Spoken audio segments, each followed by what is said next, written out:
Hey guys, what's going on? DuffKing56 here, back at the skill screens to continue our Let's Play of Long Live the Queen. This is the King, playing with the Queen. How are you guys doing? I'm doing well. I'm very excited to get into this episode. If you remember last time, we built really hard into intrigue as well as history. We learned a lot of things about conflict, and we also missed an omen right towards the end of the episode. We are holding back on dealing with the Duchess of Lilla, who isn't happy with how we've been doing things so far. So I'm sure those things will be fleshed out in the future as I stutter. But I think we should get into the Novan part of our history. Since we've been building these so much and we don't want to max them out at 50, we want to make the best efficient use of our classes here. So let's double up into Novan history. The history of our domain, which is great for us, of course. The history involves an endless slew of names and dates, which is not surprising, right? There's a lot of areas, a lot of regions, a lot of people ruling those areas. And now here are some more of the rules that we did not know about before. No individual may hold more than one dukedom. So that went back to how we had to deal with the Adair and how we sent him to our uncle. And we didn't leave him with possibly a terrible woman, this Duchess of Lilla Aris here, and she's the one who doesn't like how we've been doing things here. So this is very interesting. People sometimes call her Nova's Eastern Queen, so she clearly is somebody of great influence and somebody to be worried about in the future here. I have unpleasant news to report. Talaris, the Duke of Sedna, has instituted high tariffs and trade restrictions at the Elath border. Business is disrupted and there are growing shortages of supplies. I'd like to send emergency aid, and I know it'll cost us stuff, but I think it would be a good idea. Then the Royal Treasury will pay to keep the people fed. Very well. That might not be the best because we've been paying for a lot of things in the future. However, we have no idea what our treasury is like. Like, what's our economic standpoint? Do we have too much money to spare? Do we not have enough? Might not be the best thing to think about here. So let's play some sports. Okay, and we also unlocked a new outfit here. Let's see here. This one here? No, not the cornet. It's got to be... We got a catsuit, which is kind of cool. I forgot to put that on. It would have helped boosting our skills from before. But you want the scholar's gown, of course. She's looking great here. She's such a cutie. And our mood is as it was pretty much forever. So let's go back and build into history here. Foreign affairs and the world. It definitely has been very important to us. So let's not waste. We want to have this bonus high and do as we do. So Foreign Affairs and the World will be our two classes for this week. Week 27, we're like halfway through the year almost, right? Isn't there like 50? Oh, we're more than halfway, right? 52 weeks in a year? Sounds kind of right. Might be 54 and a half or something like that, but we're close either way, right? So we got to our 40 and 50 point here. Let you guys read that. It's just a lot of words, you know? I would love to read them for you, but maybe you should read them yourself, and I've been butchering words lately, so I don't want you guys to get too mad about that. Very interesting about the history here, though, or at least the happenings. And of course we have our Borealis, which we've heard of before, discovery of magic, 100-year war, which left them inhabitable, and created a growing power vacuum, which is important. Okay, so Alice. My lady, there are letters for you. Another letter from Brienne? Why does she keep writing me? We were never even friends. She says she's bored and lonely and she's looking forward to seeing me at Gwenelle's birthday party. That's right, Gwenelle's about to turn 15. She'll be Duchess of Sudbury for real now. This other letter must be an invitation to her birthday celebration next week. Gwenelle and I were friends at school, and this will be a big event. It's also a long way to travel. A lot of things can happen on the road. Fuck. We could go to her party, which would be a really probably fun and stuff, but there was an omen and we just failed a divination exam. And maybe getting a letter from somebody who is not really friends with us is not telling us the greatest things. We have a lot of domestic policy to worry about, so maybe we should send our regrets and not go on the road, especially since of that omen and that failed divination test. Really, I'm not too sure. Although a comet might not necessarily be a terrible omen, I'm still not feeling good about leaving the castle. I'd better stay here. I think that's fair enough for us, right? let's go back to our service. Of course, we are trying to build her a certain way, so we will try to roll into that as much as possible here. So we go back to our skill screen, and clearly we can work into foreign affairs in the world, as well as Novan history, but I think we'll double up into Novan again. Novan, and then go back into that in the 3rd week of this episode.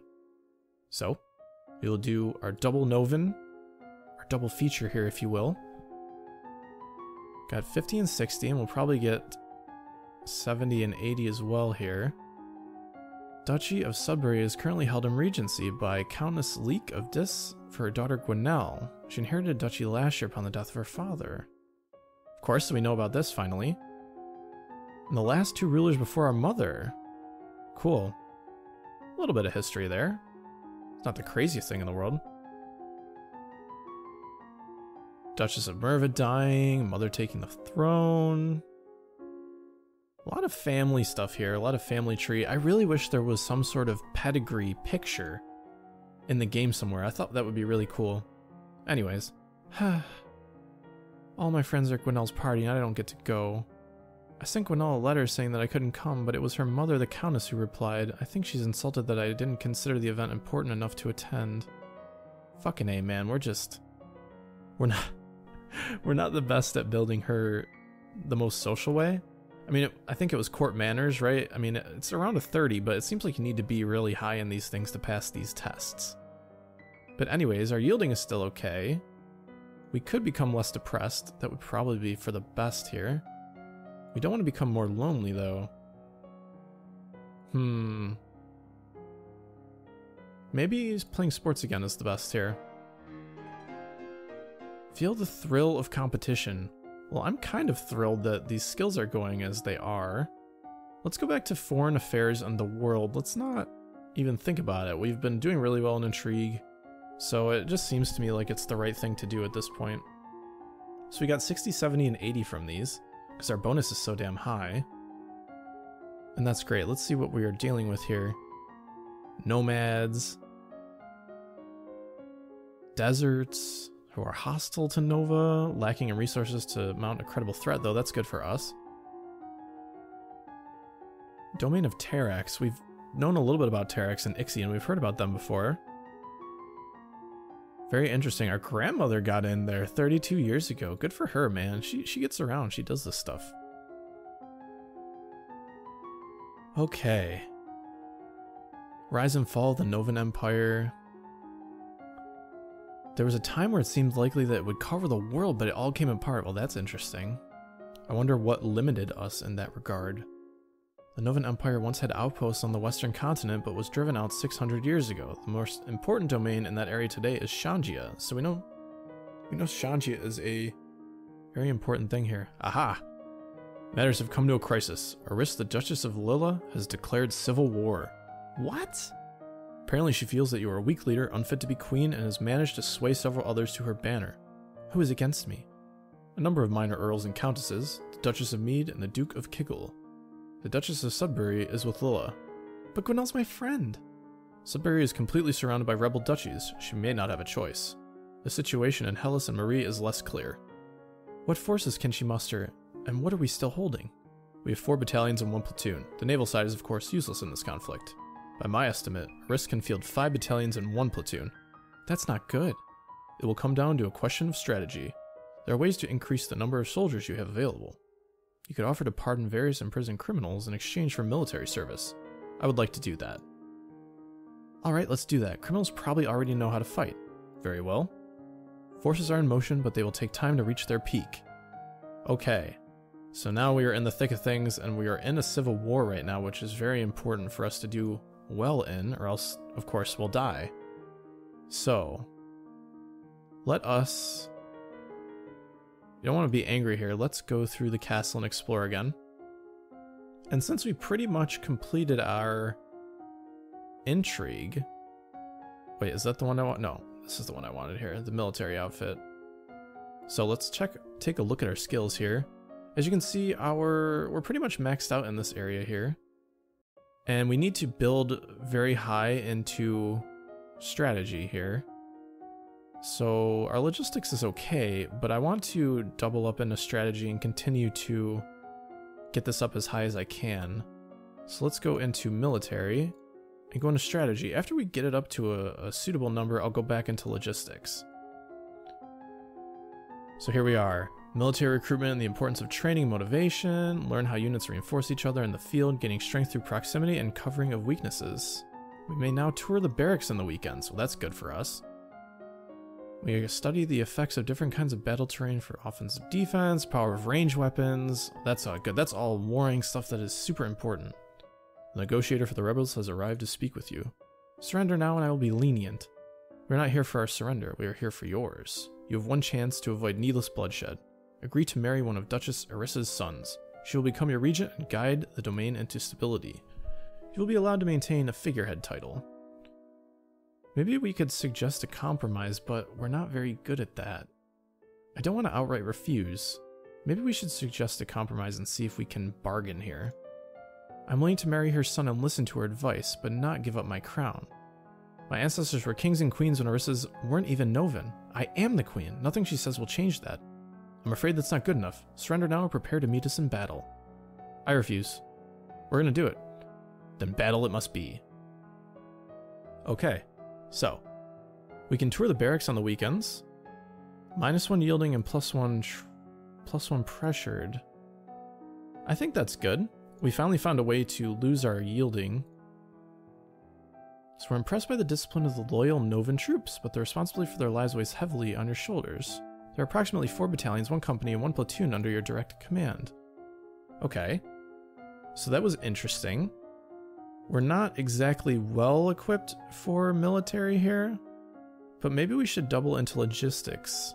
I feel like we should prioritize maxing strategy though. However, I want to do the math, right? So we have 5 days times 3. 5 days times 4. Sorry, 3.41. Right, because it's 2 is just the basic. So what's 1.41? So 3, 15, 17. So we'd get to like 93, 94 if we go strategy. And we'd go higher in logistics as well. So I think we should split that and get close to maxing strategy as we can here. So we'll do strategy and logistics. Alright, let's see. Was I right? Well, I was close because of the bonus, right? So the use of cavalry in battle, costs and benefits, traveling with large animals, the effects of strong hierarchy on military organization, and the ability of troops to respond to changing situations. Communication across an army can be difficult. Disrupted signals can lead to chaos. Well, of course you know that. Now we're learning about the difficulty of obtaining new supplies, and how to determine when to jettison or destroy excess goods for speed, and how to avoid overreaching. Well, that's good. Uh-oh. War rages for control of Nova. As defending queen, you are required to take personal control of your forces. Battles are won and lost. Fallen soldiers decorating the landscape. The final outcome is a victory for your side. Your forces sweep through the rebellious duchies and are met with cheers by the local population. Eris, the ringleader, is executed and the other rebels forced to pay tribute to keep their holdings. Of course, there's also a cost paid in lives. Strategy and logistics, there we go. Your understanding of military strategy helped limit the losses received by your side. Of course, total casualties were 3/4 of a battalion on your side and 1 1/4 battalions among the rebels. Of course, there are no more rebel soldiers now. They are once more your loyal subjects. Alright, I'm gonna clap here. Right? That was good. That was a good job. I did a pretty good job, right? I've got my thumbs up high. We can attend court, since now we have a way to decrease yielding. That will increase our pressure and depression, but that's okay. I do want to make my father happy. So, look at that here. Our naval strategy is lacking, of course, as well as our logistics. But now that we've fended off that combat for a little bit, I think it would be best to build into naval strategy twice here. I think it definitely would be for the best, because I want to finish this military. Of course, our navy wasn't needed to be used at all. But we heard a couple, I think it was last episode, about the possibility of the navy increasing elsewhere. So let's do naval strategy, double it up. And hey, we won a war, right? I did not think I would be doing that well in this game, since I failed pretty much everything, right? We have different kinds of ships, of course, requirement for civilized sailors, rescuing people, challenges to naval warfare, Use of ships in transporting ground soldiers. Cost, time, materials required to construct new ships. Well, that's good for us. Things have been so unsettled lately. Everyone's on edge. We need something cheerful. You could hold a tournament. What a good idea. Knights, jousting, and musicians. All sorts of competitions. Everyone loves a contest. What will you offer as prizes to the winners? Status and praise, employment, or gold? What would be the best way to get everybody hyped up for a contest now? Status and praise would always be good, but we could invite people to come to this tournament. Actually, honestly, that would probably be for the best, right? Gold is great, but that means we also have to pay them from our treasury, and we just had a war, which means even though we're getting tributes from the rebels that are now loyal to us again, we still had to pay for everything, right? So maybe we should do employment, or maybe we should do gold or status and praise. I think status and praise would be for the best. However, gold might attract the best competition, so let's do gold. A purse of gold for the champions. Very well, I will draft the announcements. You leave him to his work. As you move through the hall, your eye falls upon a vase of flowers. Pretty, but apparently not getting enough water. The leaves on one blossom have shriveled. Someone on hall duty is being lazy. Those flowers should be replaced. You continue up the stairs to your room where a maid is waiting for you. My lady, a gift has come from Kiggle. From the Duke? No, my lady, a merchant house, I believe. It was sent with a shipment down the Kavala River. You tear open the brightly colored paper to find... chocolates! There's a little card with the box. With our compliments, the House of Krylot. Oh god. You pop one of the chocolates into your mouth. I wonder if they're poisonous. Delicious. Suddenly you feel very cold. The world seems darker, colors less bright. You worry that perhaps you shouldn't have eaten so much candy and try to ignore the feelings of illness. Unfortunately, it was more than just an upset tummy. By the time you realize you have been poisoned, it's too late. There we go. Why didn't you give us a choice to eat the chocolates? That's a good question, game. I'm not really sure. But you got us killed. That's the one thing I dislike about this game. All the signs are pointing to this, and it should have been a decision whether or not we ate the chocolates. It shouldn't have been how we built our queen. And that then lies a problem for me. Elodie did not survive to reach her coronation. Noah would have to go on without her. But it doesn't have to end this way. Make different choices, train different skills, and Elodie's star may rise again. Well, you know, it is what it is, right? We did what we could, we won the war, but it wasn't enough. We got poisoned and we were killed. Now, do we continue to see the end of Novan Kingdom, or do we end it here? This is a crossroads for us, but let me know. I probably will continue, but we'll see, right? Anyways, I hope you guys have enjoyed this so far. I know I failed and I'm sorry. This has been DuffKing56. I might see you next time, I might not. I might be poisoned by then. Peace out.